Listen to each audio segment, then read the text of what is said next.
Yeah, Marvin on my deck and Master of the Dark Arts. I've got an ad. This is weird. Well, Um, I guess I'll just follow here. But oh no, here it is.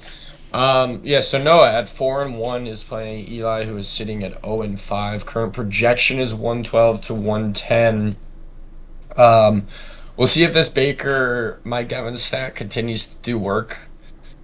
For Noah, and then we'll see if Bijan against Carolina can maybe come alive. you know what we've said, Kevin. If you can't do it against Carolina, you can't do it against anybody. And Bijan is so RB this is like 20, 18 on the season right now. He's 18. Damn, you nailed it again. But yeah, he's 18 right now. So hopefully this is a good spot for him to bounce back in. And if I'm Eli, I would be worried about Bijan against Carolina. It feels like a game that he's going to succeed or at least score. And hopefully, for Noah's case, put up a good number. But Baker, Mike Evans, obviously a very big stack to watch against New Orleans. Not a great matchup, not a bad matchup. We'll see how much that affects Baker. Josh Jacobs against Arizona. Arizona's defense is always one to focus. Lab McConkey against Denver is brutal. Denver's defense is legit. And of course, And Patrick Surtain is Lad there. is So, like the number one right now. Maybe Josh Palmer, but well, Quentin Johnson is he?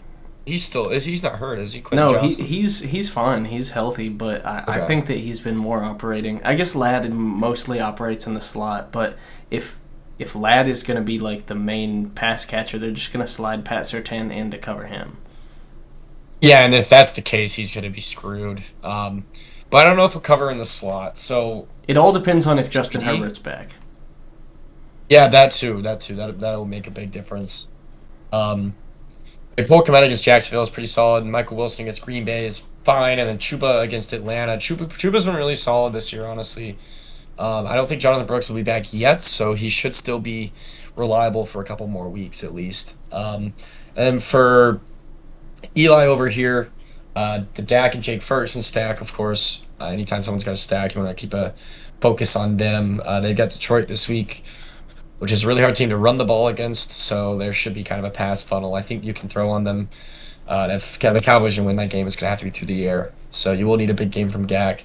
ETN against Chicago, that's a pretty solid defense, unfortunately, for ETN, and he is coming off kind of a bad game where Tank Bigsby just went off.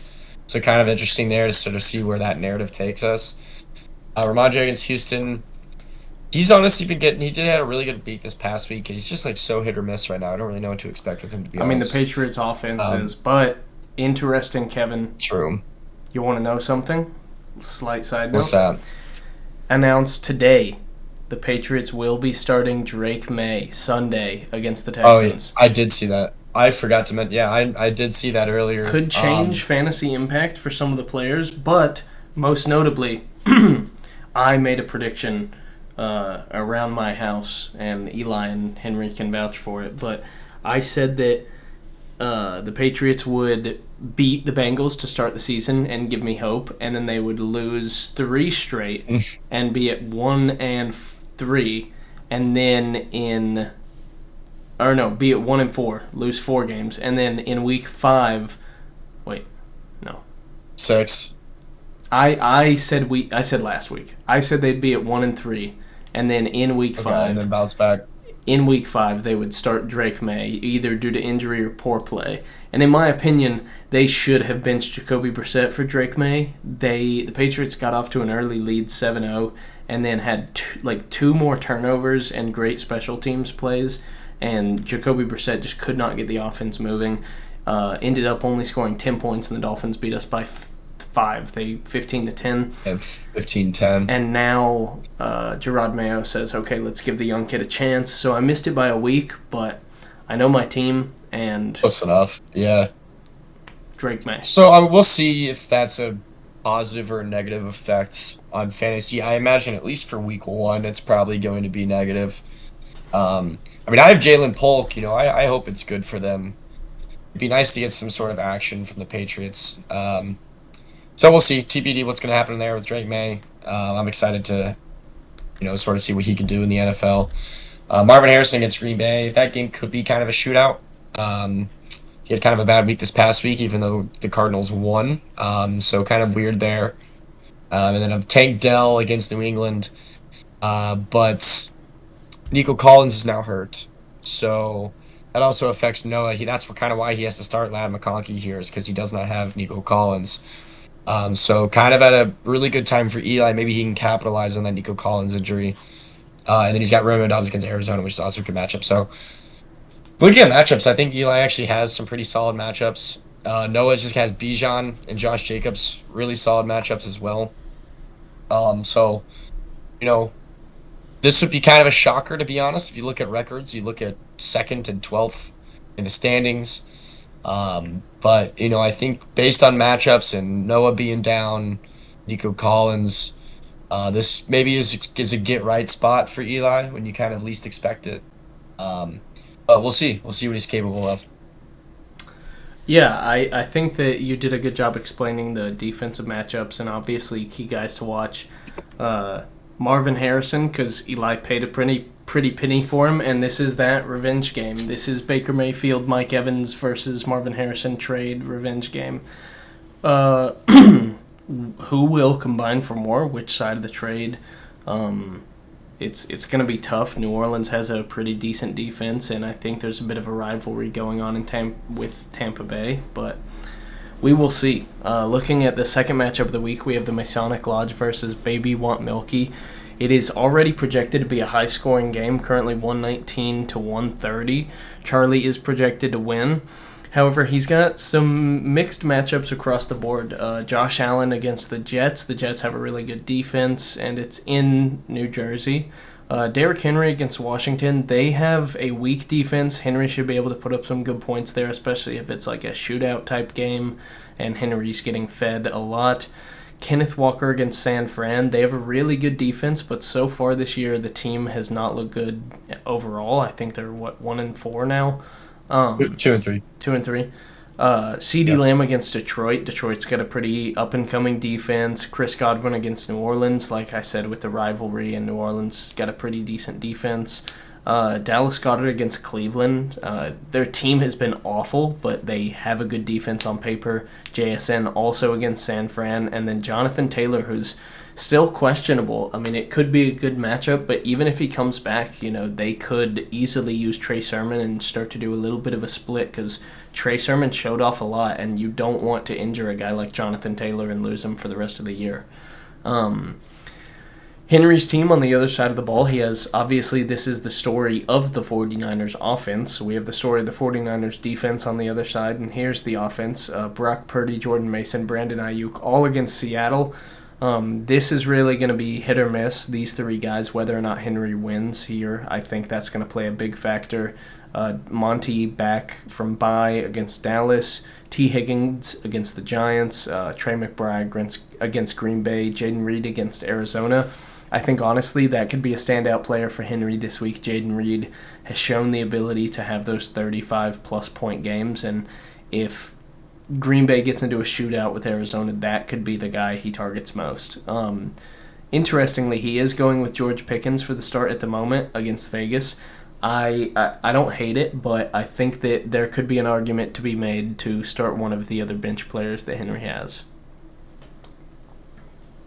Yeah, I think part of that depends too. Devontae Adams, if he's playing, he's pretty much kind of guaranteed to start. Also, it depends on, you can also look does at Malik Neighbors Wandale. start?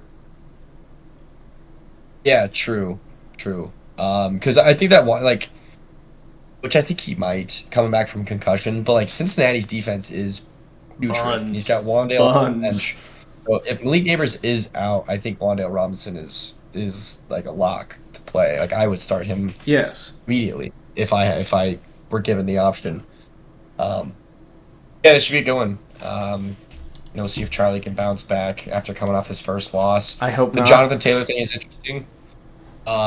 Just because, Jonathan Taylor's a guy that gets it done because of his volume. He gets so much volume. So it's like, if he's not perfectly healthy, can he get it done without getting 25 carries? So, we'll see how effective he is.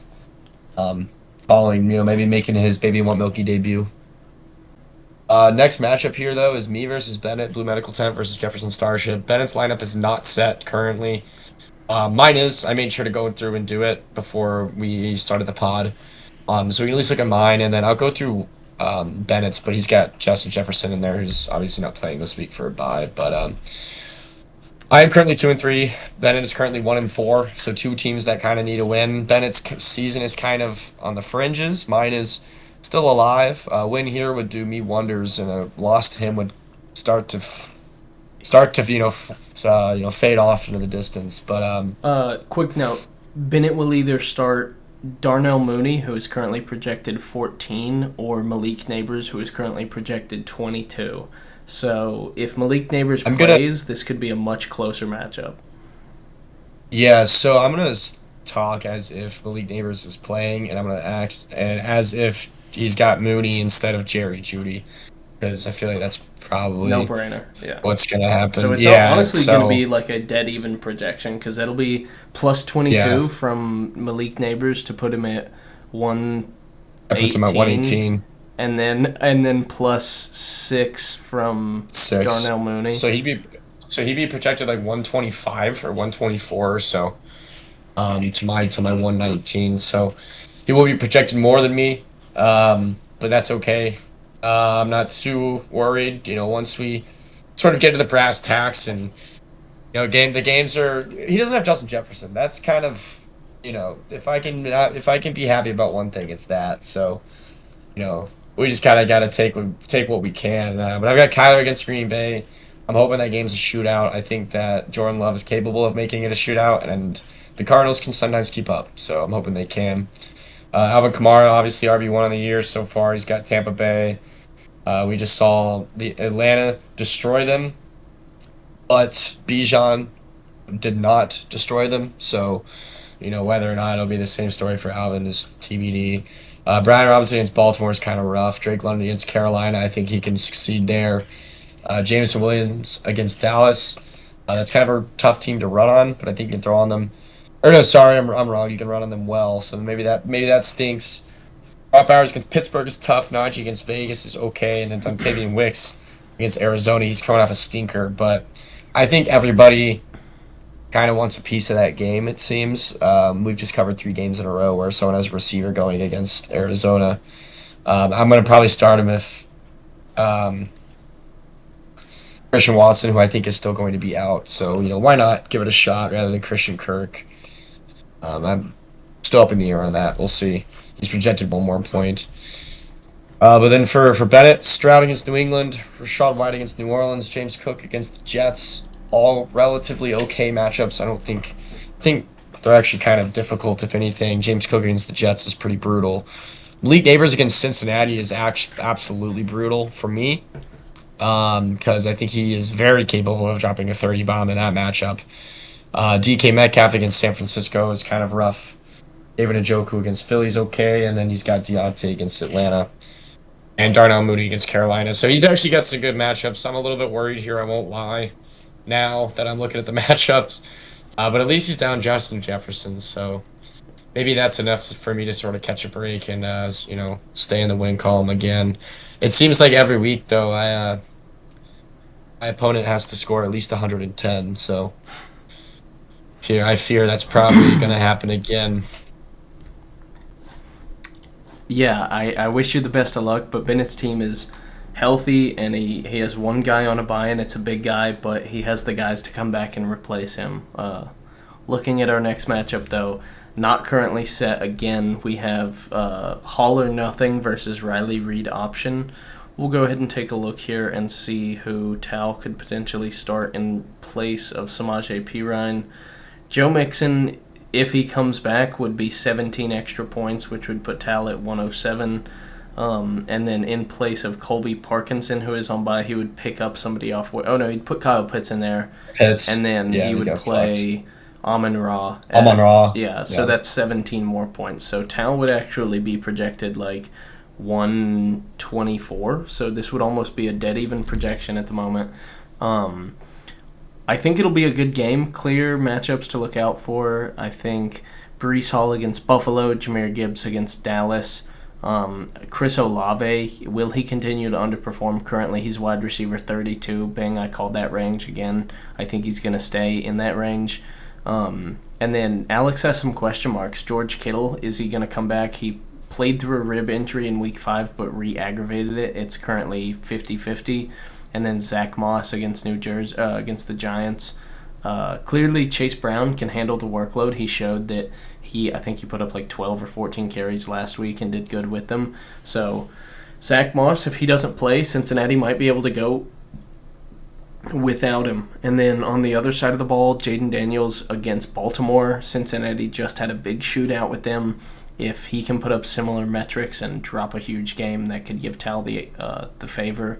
Zach Charbonnet, the backup running back for Seattle going against San Fran, he is unlikely to do almost anything in terms of fantasy value. That is a tough thing to look at on your starting roster. Diggs against New England, they've got good cornerbacks, especially Christian Gonzalez. If he is matched up against Diggs, could be limited. Debo against Seattle, he really needs a good game. And then obviously Kyle Pitts against Carolina. He's been hit or miss so far this year, but you're going to need him. And yeah, I think that rounds that out. Yeah, I like Tao's team. I just think that his running back room is Weak. a little to be desired. Yeah, I mean, like Joe Mixon, I think he'll be back this week, which is a big boost. And then Zamir White, I guess, is his RB2. He gets the work, but he's just like bad. Yeah. He's kind of bad. But I mean, a lot of wide receiver depth here, and then maybe Kyle Pitts against Carolina. He's coming off a pretty solid week, so maybe he continues trending up. I hope so. As a Falcons fan, why not? I feel like I mention that every week, but why not? Next matchup here, our second to last matchup: Swifties for Smirnoff and Tush Push Kush. Currently projected 91 to 105, but that is inaccurate. Sam does not have a QB currently because his three Xavier Worthy, Travis Kelce, and Patrick Mahomes stack, and whatever you call that mega stack, is all on a bye. So he will have a new QB come tomorrow when waivers run. And Tua is we'll see. also on a bye, but still injured, so he may drop a bag on Kirk Cousins. Yeah, I think that's probably If where not, I imagine maybe Daniel be shocked Jones if not. against Cincinnati. that could be solid. But I think Kirk, with what he just did, and he's going into Carolina. Yeah, I like think he's like kind of due for another big game. you got to drop a bag on him. And so let's say Yeah, I Kirk think- puts up 20, so that puts Sam at 111. 111, yeah, that feels pretty reasonable.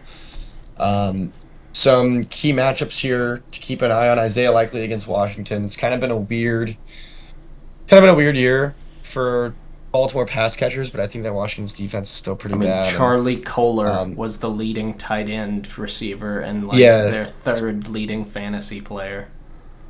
Yeah, it's strange. Likely did catch a touchdown though, so we'll see how he does in Travis Kelce's stead. He's tied at 5 because he had that one huge week in week 1. He's starting Cortland Sutton, who's coming off a donut. Unfortunately, he's still going with 2 Chicago players, Rome Odunze and DeAndre Swift. They've got Jacksonville, who just kind of came off a big, high-scoring game, so maybe that'll be good. Saquon against Cleveland. On paper, a tough defense, but with Gain script, I imagine the game will be kind of a blowout. I think that they'll run the ball a lot on Cleveland, which also hurts Wyatt, who's got Jalen Hurts. You know, if they get ahead big, well, I guess Hurts can run the ball as well. AJ Brown though. We'll probably try and keep it on the ground. Yeah, and AJ Brown will be returning, I think, which is huge. It's good to see storyline. that back. Yeah, so that's a big guy to keep an eye out for if you're Wyatt and Sam. Does AJ Brown finally play again? We'll see what kind of implications this has on Wyatt's team and how much this could help him out. And then let's see here. He's got Tucker Kraft against Arizona, who's coming off a huge game. He's got Sam Laporta off his bye as well. So I'm kind of curious if we'll go right Double the hot hand tight with end. Tucker Kraft. But yeah, or you can do, you can bench Alan Lazard and go with Sam Laporta. He's got Aaron Jones on the bye. And injured. Who's an obvious start. Yeah, and injured, but definitely can't play him this week regardless. So he's going to go with Justice Hill in Washington. It's risky. We'll see if he gets involved in the pass game. And then Brian Thomas Jr., who I think is a really, really exciting rookie. He looks better than Marvin Harrison, in my opinion. He's looked like the second best rookie receiver in the league behind Malik Neighbors. So I'm excited with what Ryan Thomas is going to do, but he's got a tough defense in Chicago. So unfortunate matchup. But Wyatt needs a win here. He's 2-3. He's 10th in the league. Sam is 4-1, currently sitting third, nice and pretty. With that nice 4-1 record, but Wyatt needs a bounce back week this week. Let's see if AJ Brown's potential return, can potentially yield some positive momentum for Wyatt here. Yeah, I think that'll be a huge storyline, and obviously Sam with the trio stack on bye. Both of these teams would like to win. Obviously, Wyatt needs it a lot more. Talking about another team that needs a win, two teams, I guess, but one team is healthier and looking a little better. Al versus me. Currently, the projection is 111 to 100 in favor of Al. We're both 2-3. Looking at Al's team, Lamar coming off a huge game. Zay Flowers also had a pretty good game. I think he put up 19. They are going against Washington. That could end up being another shootout game, and I'm a little bit afraid of that. Javonte Williams against the Chargers. Their defense has looked surprisingly good this year, and he has looked hit or miss. Chase Brown against the Giants, especially if Zach Moss doesn't play, Chase Brown is definitely going to get points. Scary Terry against Baltimore, also involved in that Washington game. Dalton Kincaid against the Jets, I think he honestly could probably put up a donut in this game. I think a matchup like this against the Jets, they have a good defense. Josh Allen and the Bills are probably going to end up running the ball a lot. Devin Singletary, if he plays, I think he has a groin injury against Cincinnati. That could be a bit scary if that ends up being a shootout. Their defense is horrible. And then he's going with Jalen Tolbert at the moment against Detroit. Interesting start. He had a good game last week. We'll see if he can repeat. And then looking at my side, Joe Burrow and Jamar Chase against the Giants. Huge stat game for me. Great defensive matchup. The Giants' defense has not looked that good. They've won games, but it's largely been on the back of their offense. And so if they can enter into a similar shootout as they had last week, I would love that. James Conner against Green Bay. Currently, I'm going with Tajay Spears at running back because Devon Achane has the concussion and he's on a bye. And then I have Quentin Johnston against Denver. Obviously, if he's matched up against Pat Surtain, it's not a matchup I want to be starting with. We're going to see. I'm going to hope that he can beat the bust allegations and put together a good score. Pat Freiermuth against Vegas, Keenan Allen against the Jags, who Keenan Allen's been largely disappointing so far, but I'm hoping with Caleb Williams seeming to kind of come into form, he will learn to not just throw the ball only to DJ Moore, and Keenan Allen will start to get involved. And then right now I'm forced to go with Juwan Jennings. We'll see if that's what I end up doing, but I get a lot of buys and injuries this week. If you click on my roster and look, it's pretty bad. Yeah, I'm looking at it now. And There's a lot of buys. Devontae Smith may come back, and he may replace, Quentin Johnston or Keenan Allen. We'll see.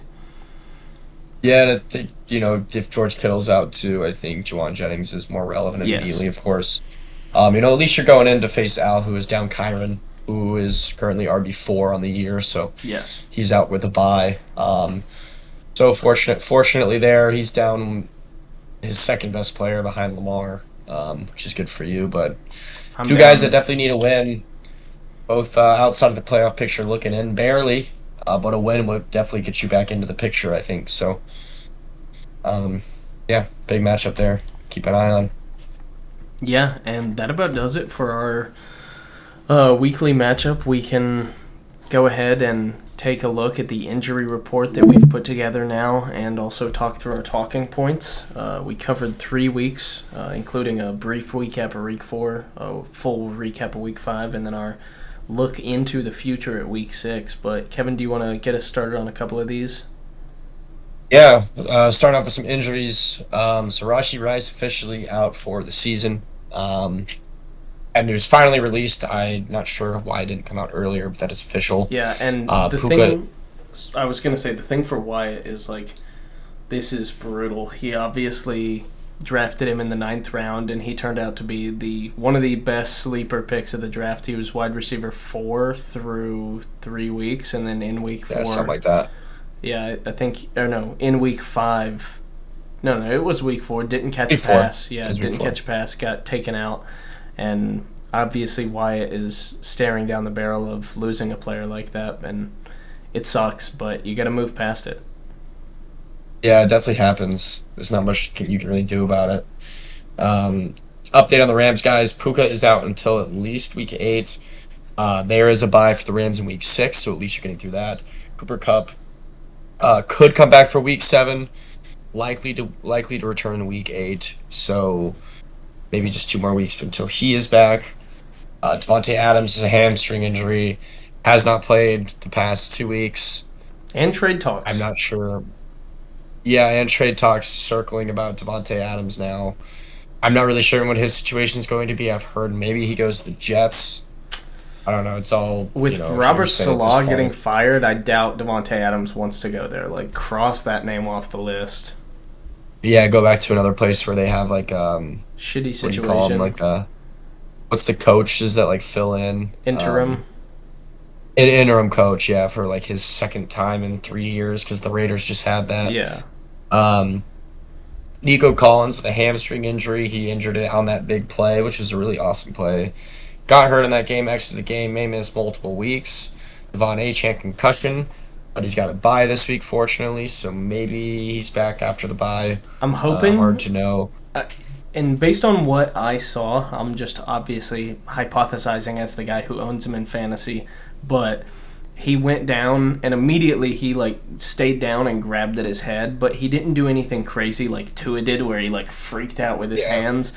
And then he got up and walked over to the blue tent under his own power and then was examined. So I'm assuming, if anything, it was a low-grade concussion and they just want to be extremely cautious because of what happened to Tua. And so... Yeah, maybe it's more mild. But they've also got the bye. That's what I'm saying. Like he's not really missing any time. He gets pretty much 2 full weeks of rest. Yeah, exactly. I mean, you won the game. He didn't get any... He went out in the first quarter. He almost got no wear and tear from that game. He's going to have this whole week to rest, and then the bye week to rest, and then maybe you play the game in week 7. I would say he probably will play because he's not a guy with a big concussion history as far as I'm aware. Might be some in his past I don't know about, but Joe Mixon still having an ankle injury. He's questionable to play this week. He's been out for a couple weeks. We'll see if he plays. Travis Etienne, shoulder injury. You actually put this in. I don't know about this. Yeah, Doug Peterson said on Monday in a press conference that Travis Etienne got popped in his shoulder and is experiencing some continual pain even to Monday, which is why he was, I think, limited in practice. Doug Peterson said he will be limited in practice. They didn't practice today. They just did a walkthrough. So he's expected to be limited tomorrow, maybe in Friday. I mean, maybe in Thursday and Friday as well. We will see. Obviously, Tank Bigsby showed that he can take on that workload, so maybe they lean on him, and I think Dearness Johnson is their third-string running back, but something that's not major concern. Etienne is still that workhorse guy. I expect, if he misses, maybe 1 to 2 weeks. Jonathan Taylor, ankle sprain. He missed last week. He may miss week 6, still TBD. It's not a significant injury, but could limit him at least this 1 more week. George Kittle played through the rib injury, re-aggravated in week 5. He got in the end zone, saved you in week 5. Questionable for week 6. Malik Neighbors concussion. Missed week 5, likely to return week 6 against Cincinnati, so it'll be a good time for him to return. For Bennett, I wouldn't mind if he just waited 1 more week, personally. Devin Singletary, groin injury, did not play this past week, pretty minor injury. I bet he probably plays this coming week. Aaron Jones to undergo MRI for hip injury. He exited the game. I couldn't find anything about the severity of it. They haven't really released anything because they're on a bye for this coming week.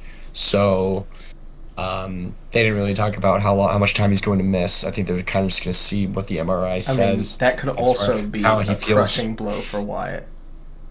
Yeah, that's a big loss. I would gain a lot there. I have Ty Chandler, so I hold pretty much everyone's handcuffs for running backs. But we'll see how much time he is going to miss. Cooper Kupp, we already mentioned this. He can return after week 6 bye. And then Devontae Smith and A.J. Brown. Devontae Smith had the concussion. A.J. Brown had the hamstring, both coming off byes. likely to return for week 6. I feel like Devontae Smith for sure will play this week. And I imagine AJ Brown, I think, is supposed to be back as well. And the 2 QB injuries, Derek Carr is going to undergo an MRI for an oblique injury. He exited the game in the fourth quarter. I don't know if he could have played at the end of this game or not. They were getting blown out anyways, Yeah, so I they don't just took think it him out. mattered. Timeline unknown. And then finally, Will Levis shoulder injury in week 4. They had a bye in week 5. He had to exit the game in week 4. May or may not play week 6. Not really sure how relevant that is, but something to be noted. Yeah, and honestly, there were a lot of injuries this week, kind of more fantasy relevant injuries than we've seen. There's been a ton this year. I feel like I kind of would want to look at some statistics and see if there have been more this year. It just feels so much more impactful so far. Yeah, I feel like we said that last year too. I know. So it's Yeah. just every year at this point. Either way, It let's sucks. jump into our quick hits talking points and close this out. I mentioned this earlier, but Charlie's trade kind of bites him immediately. He would have still won if he had Brian Robinson and Brock Bowers. Notably as well, Kevin would have lost, giving Eli his first win if you did not make that trade. So, something to know. Yeah, I got lucky too because that was before Jonathan Taylor was announced as out. So obviously I wouldn't have had him for this week. Yeah, so that definitely would have sucked. I would have been in trouble this past week, that's for sure, and would have lost to Eli. Yeah. The I'd next be 1-4, so thank God. Yeah, and that's a tough spot there with Bennett. But either way, Joe Burrow to Jamar is back. 41 points each, 400 yards, 5 touchdowns for Joe Burrow, but they still lose the game. Their defense is atrocious. Great matchup you want to have if your players are going against them. But if you have players on the Bengals, I mean, obviously Joe Burrow and Jamar seem like 1 and 2 to have. Mm-hmm. Yep. I said our offense is good again. It's the highest scoring fantasy week all around this week, just in general. Finally, about time. I think this is kind of a trend normally with the NFL. The first couple weeks, offenses struggle a little bit more. As you kind of get going, though, teams get a little bit better. So hopefully that's true because it's fun. I said, are the Bears figuring it out? Caleb Williams looks pretty good. DJ Moore puts up a great score. So does DeAndre Swift. Their offensive line still looks very weak. Caleb Williams is kind of having trouble hitting a lot of the deep balls. You saw DJ Moore have to make a lot of acrobatic catches in that game. But if he can lock that in and the Bears can give him time to throw, I think that their fantasy value of pretty much everybody on that offense could go back up, including Cole Kmet, Keenan Allen, DJ Moore, and obviously DeAndre Swift could stay. Yeah, and I think that they kind of are putting it together, honestly. And their defense is good too. I kind of just hate on the Bears because a lot of my friends are Bears fans, and it's starting to get to the point where it's not a joke anymore. I kind of can't keep talking trash on them because they may actually be good. But Kirk Cousins, 509 passing yards. He breaks the Falcons franchise single game record. He broke Matt Ryan's record, which was something in the 400s. I don't know what it was, but 509, career high for him. That's going to be the highest of the year, I imagine, of any player. I mean, that's absurd. Hey. But that was an awesome game. Such a good performance from Kirk. Like I said, one of the most fun games. Great performance from Kirk. You Oh, want to yeah. know something interesting? Yeah. There are only 2 players in NFL history to throw for 500-plus yards in a primetime football game. And the Falcons actually posted this after the game, and because they were flexing that it was Kirk Cousins. It is One Tom Brady. Kirk Cousins was 2, and number 1, this is what they had on the official Falcons social media post. He who will not be named. As Brady. Yeah, it's Tom Brady, Yeah. but they literally they refused to mention him. Yeah. Yeah, I mean, I wonder why, man. It's pain. Either way, Maybe though, this is our year. yeah, I mean they look good, and your new logo They should kind of look looks Third Reichish, but Eli is still 0-5. Losing streak watch ? It's really scary. I thought his team was good, especially after the draft. It looked good. He made the big trade for Marv. Hasn't paid off yet, but this is the revenge match this week, so we'll get to see really what the impact of that trade has, at least for this crucial game. Can he get his first win, or can Noah keep him on that long stretch? Obviously, we talked about this back when people were thinking of going 0-3. Like, you start to wonder where your future is in the season. I mean, you have to go on now an incredible run. I think at 0-5, you can still, in the last 9 weeks, go 7-2 and make a playoff run at 7-7, or at least avoid the Poop Bowl playoffs. But short of doing that, you're pretty much out of a playoff spot. If you lose 3 more games, you're pretty much out. We haven't seen a team make it in at 6-8, and I don't think we will. I definitely don't think we will. And not to mention, his points for is at 490, which is the lowest in the league. So it's not only the record, but it's also, you're losing out in the tiebreakers. So, I mean, the things go hand in hand. His points against is also the most, which sucks, but it's just Double it's whammy. brutal on all fronts. Yeah, it's brutal on all fronts right now. So it's a bad team, unfortunately, sorry. But, and it's also, bad luck as well. So sometimes you just can't really catch a break, man. I know. It rains, it pours. I said that Bennett falls to 1-4 with, in my opinion, one of the best rosters in the league. Does he decide to make moves? I think you're kind of forced to in this spot. Like I said, I explained it a little bit earlier. You have 3 luxury receivers, and I don't think that at this point you can afford to hold on to all 3 of them with the holes you have at running back with Rachaad White, and then your 2 Cleveland players, mostly David Njoku at tight end, and those are clear areas where you're going to want to improve.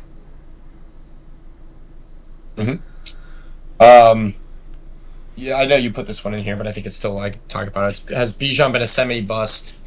He's RB 18 through 5 weeks. Drafted number 2 RB overall. He has not scored over 16 points, but he's also not scored over 10, so he's consistently mid. Personally, I do think he's obviously been a bust so far as for what his draft capital was. He's not getting in the end zone. He's not catching as many passes as I think people project him to catch. Tyler Algier gets more work than I think people were projecting him to get, because he's actually a really good running back. If you just look at what he does on the ground, he gets like Super 6 to 7 efficient. yards a carry. Yeah, he's a super efficient RB2, which is like, he's never gonna get a ton of work, but you can't like phase him out of the offense. He's gonna get 8 to 10 carries. Like Alexander Madison when they had Dalvin Cook. Yeah, like he's just always gonna be relevant. And so I don't think he's gonna hit that ceiling ever, or at least not this season at least, just because I just think that the Falcons through the air, and it seems like that's what they kind of want to do. And when you get down to the red zone, you kind of just have no idea what they're going to do. But Bijan only has 1 touchdown on the season, so unless he starts getting the touchdowns, I mean, there is no chance that he's going to be close to what he was supposed to be. It's just impossible. But also stated too, I mean, they're playing Carolina this week, so if you need a bounce back week, this is the week. This is the week that you need. Next, Mahomes to Kelsey stack kind of looks pedestrian. Again, it combines for 27 points in week 5. Mahomes has 6 ints and 6 touchdowns, but the team is 5-0. Obviously, Sam kind of reached to draft both of these players at their positions, and they have not been performing well, but he's still 4-1. I looked earlier, and I don't want to say fraud team, but like 2nd or 3rd lowest points against and one of the lowest points for. Lowest points against by like a lot. Yeah, that's what I was thinking. Actually, it's by 40 to Bennett, weirdly enough. Is that right? No, sorry, I'm missing some. He's slightly low. I'm blind as a bat, actually. I thought it was 4th. I thought it was 4th. No, he is still lowest points against, though. Really? Yeah. Wow. By 60. Yeah, it is by 60, dude. I'm tweaking. Yeah, see, he's got 459. The second least is Alex at 524. So it's like 64 point difference, 65 point difference. And he's 4-1. Second.